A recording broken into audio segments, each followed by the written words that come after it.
परळीत मिरची पावडर टाकून लूट करणारी टोळी जेरबंद. 4 आरोपी अटकेत. 1,58,000चा मुद्देमाल जप्त. परळी शहरात भीतीचं वातावरण निर्माण करणारी मिरची पावडर टाकून जबरीत लूट करणारी टोळी स्थानिक गुन्हे शाखेने शिताफीने उघडकीस आणली आहे. देवी मंदिर रोड परिसरात व्यायाम करून घरी परतणाऱ्या तरुणाला चाकूचा धाक दाखवत डोळ्यात मिरचीची चटणी टाकून सोन्याचे दागिने लुटल्याची घटना घडली होती आणि या गंभीर घटनेचा तपास करत स्थानिक गुन्हे शाखेच्या पथकाने 4 आरोपींना अटक केली आहे.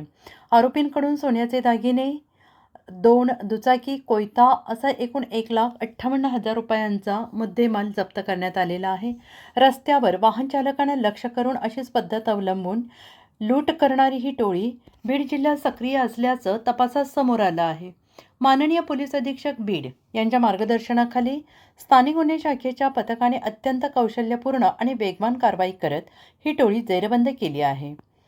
या कारवाईमुळे परिसरात दहशत निर्माण करणाऱ्या गुन्हेगारांचा पर्दाफाश झालेला असून नागरिकांनी पोलीस प्रशासनाच्या कार्याबद्दल समाधान व्यक्त केले आहे.